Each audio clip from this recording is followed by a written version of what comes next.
За хэр ёс зүйтэй хэр одоо үнэхээр тэр хэлдэг ярьдаг шигээ тийм ээ бусдад тавьдаг шаардлага шигээ ингэж байж чадах уугүй юу гэдэг тийм ийм юм одоо харуулах цаг нь болсон байна. За үгээр яриагаар бол харуулдаг байдаг. Үйлдэлээрээ бас харуулах хэрэгтэй. За Монгол ардын 100 жил болсон гэдэг Монгол ардын намын харуулах хэрэгтэй. Өнөөдөр одоо 30 жил болсон гэдэг арчсан намын харуулах хэрэгтэй. Би бол хэлээд байгаа шүү дээ. Намуудын ялгаа байхгүй болсон байна. Үндсэндээ нам гэж алга болчих бүлэглүүд яваад байна.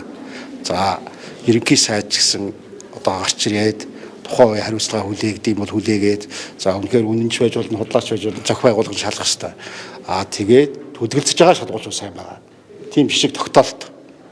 Тэг. Гол нь одоо гишүүд бас дэмжиж гарын үсэг сурж их хурлаар хилцэх одоо хуулийн боломжтой болно шүү дээ. Тэгэхээр гишүүд гарын үсэг зурх байгаа дараад харагдаад байна л да. Тухайлбал та хувь гишүүний хувьд дэмжиж гарын үсэг зурх уу? Лодо самбуу гишүүн ер нь гарын үсэг цуглуулад нэлээд сар өнгөрч байгаа шүү дээ. За гишүүд дэмжиж байгаа гэж байгаа боловч яг үйлдэл хийхгүй авч харагдаад байна л да. За яг юм болго харагдж байгаа шиг бишээ. Тийм ээ. Цаана одоо улс төрийн юуны асуудал яг хэдийн үед ямар үе зурх уу үнэхээр одоо энэ асуудал нь явахаар байна уу одоо гадна талын ард түмний бас нэг тавьж байгаа шаардлага энэ улс орон доторх буурай амьсгал те хууль энэ бүх юм нийцэж ажлын асуудлыг ярина л да тэрнээс шүү одоо өдөр болгон засгийн газрын огцруулах гэж нэг яваад иж болохгүй тийм ээ мэдээж хэрэг одоо засгийн газрын тэргүүнд хариуцлага хүлээх ёстой энэ өнөөдрийн тавьж байгаа гадаа залуучуудын тавьж байгаа шаардлагыг бол би бол 100% дэмжиж байна. 100 удаа гарам шиг зурхаж гэсэн бэлэн байна. Гол нь залуучууд дэмжиж одоо засгийн одоо асуудлыг их хурлаар хэлцэх хууль эрх зүйн боломж байхгүй шүү дээ. Тэгэхээр гишүүдийн одоо парламентын гишүүдийн 4-1-ийг дэмжиж гарын үсэг зурж иж их хурлаар хэлцэх юм хуультай байгаа. Хуулийн хүрээнд та нар хөдлөхгүй шүү дээ тийм. За тийм болохгүй тулд ард түмний өгсөн саналыг эдгээр чинь те үндсэн хуулиас дээгүүр ийм засаг байгуулчлаа шүү дээ.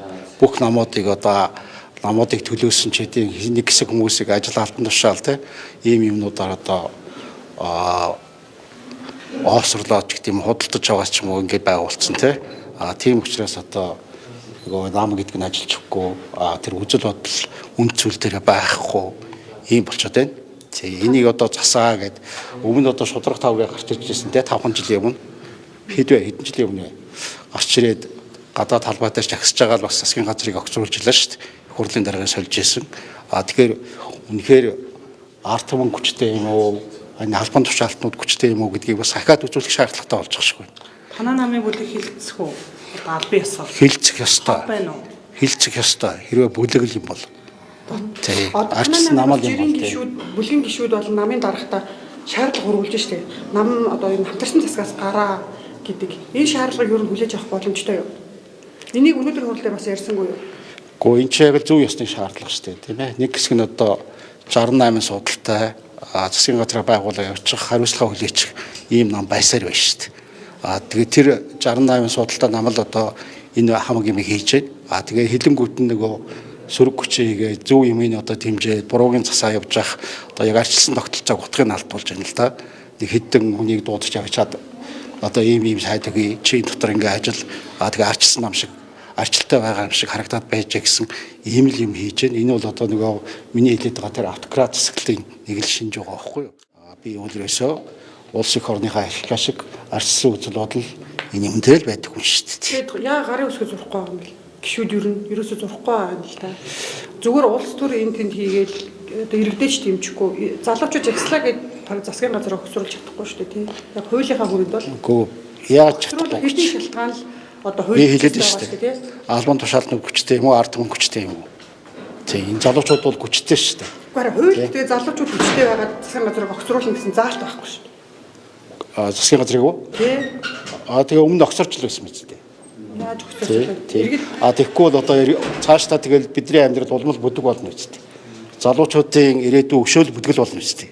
Тийм л байгаа шүү дээ. Улсын хурлын гишүүд одоо маань би бол одоо бос гишүүдийн өмнөөс би юу ярих вэ те?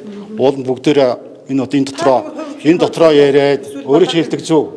Хууль намаараа бол одоо хоёр бүлэг гэж ярьж байгаа. Нэг бүлэг нь бол одоо арчилсан намын бүлэг бол засаг барих тийм тоо аваагүй шүү дээ. хүчтэй сөрөг хүчин болгож өгсөн энэ бүх буруу юмыг засаад ингээ явж байгаа хэвээр тийм нь байхгүй болохоор бас тэр шаардлагач гэсэн бичсэн билээ шүү дээ. Ардчилсан намыг бол засгаас гараа. Ардчилсан намын гишүүдийг бол бид нар бол ийм санал өгөөгүй гэж хэлсэн байлээ. Тэр бол зөв ёсны шаардлага.